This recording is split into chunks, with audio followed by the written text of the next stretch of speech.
From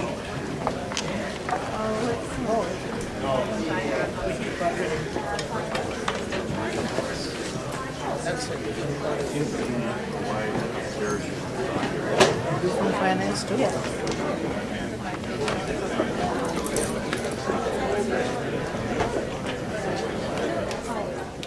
My introductions for this panel are going to be very brief because they are in your conference package in greater detail. And I mention that for those of you on the webcast following along as well. The biographies for everyone who participated today have been uploaded to the website. And I also wanted to note that every participant here today has had an embargoed copy of the conference paper for the last 2 weeks.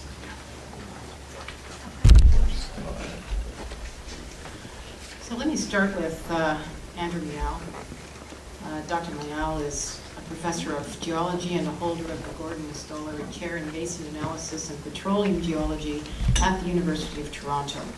He specializes in teaching and research in the study of sedimentary basins.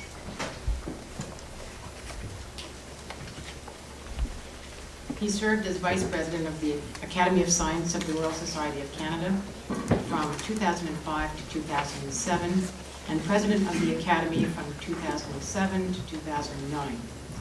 In September 2010, he was appointed to the Oil Sands Advisory Panel by Environment Minister Jim Prentice.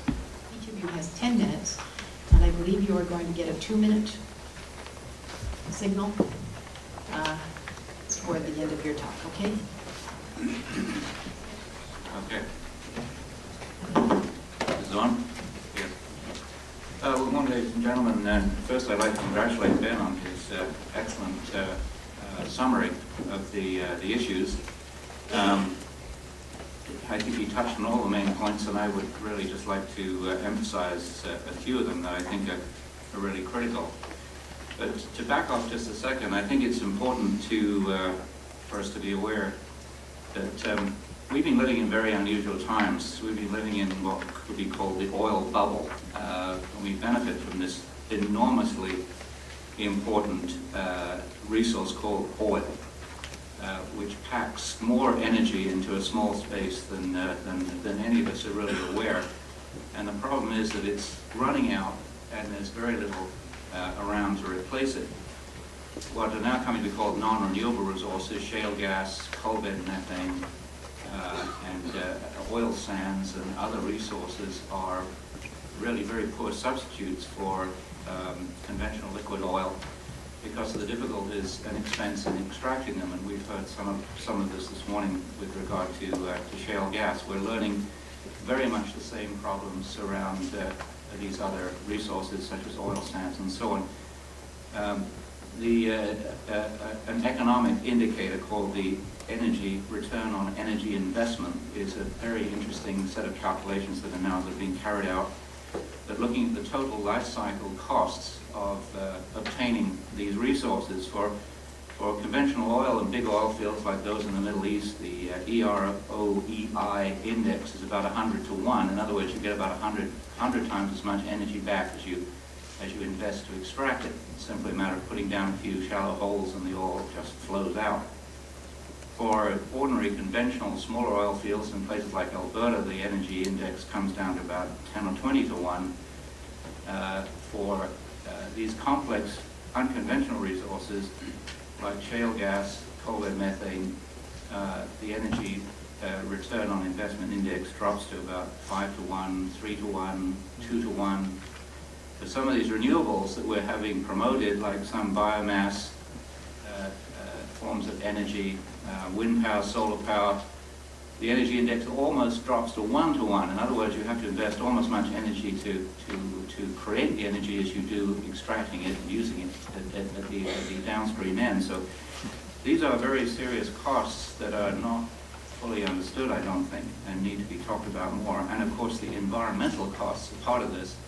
And again, as Ben has so effectively demonstrated this morning, these are not being properly assessed and taken into account. So that having been said, I think this is an important background to to this particular topic we're talking about today. And I do congratulate Adele and the water program for bringing these issues to us one by one. We had a wonderful discussion of carbon sequestration last year. A few things that need to be pointed out. That very nice movie that we saw this morning is a wonderful example of oil industry public relations that make things look very straightforward. The fact of the matter is those wells that are put down deplete very rapidly. Those horizontal wells, the rate at which the gas flows out is very high at first, but the production rate drops off rapidly, so far more wells need to be drilled than is the case for conventional oil and gas. The security of the freshwater aquifer that was shown at the top, that was shown in the movie, so it looks like there's a perfect seal between the freshwater at the top and the saline groundwaters below. And that's, of course, not the case at all. There are natural fractures that are there long before the fracking process takes place, which are only made larger and potentially more hazardous by the fracking process, so that this can allow the saline waters and the fracking chemicals to leak upward. And there's a lot of dispute about whether that's happening and its consequences and so on. We heard a bit about shared communication between wells, for example, that's being recorded in some locations. Again, it was pointed out this morning, carbon dioxide and other noxious emissions are high in the production of shale gas. The whole process, the life cycle process of installing the production systems and so on, need to be taken into account when we're talking about the so-called clean natural gas. It's really not that at all. We've heard about the secrecy surrounding fracking chemicals. I don't want to say any more about that. That's clearly very significant. The toxic wastewater issue is a very, very big one. We just saw in the news a few days ago this collapse of a wastewater dam in Hungary that released millions and millions of gallons of this bright red toxic sludge from an aluminum processing plant in Hungary into the tributaries to the Danube water system. I mean, this is a different industry, of course, but the problem is identical. We have these enormous volumes of stuff that we want to get rid of, and we don't know what to do with it. So it's just essentially dumped.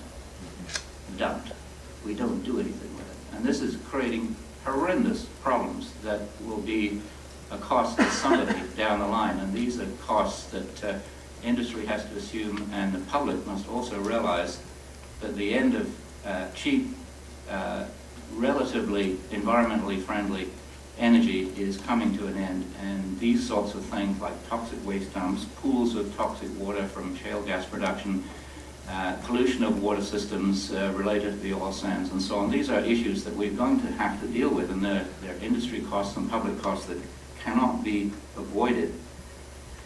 So I think that's about what I wanted to say, I think, on this issue. It's been emphasized again, the lack of knowledge or information about groundwater systems. Only about less than 1% of the water on Earth is fresh water. We tend to think that we're surrounded by this stuff. We all of us got wet in the rain coming here this morning. We think there's rain everywhere, there's wet weather, we're in a humid climate, what's to worry?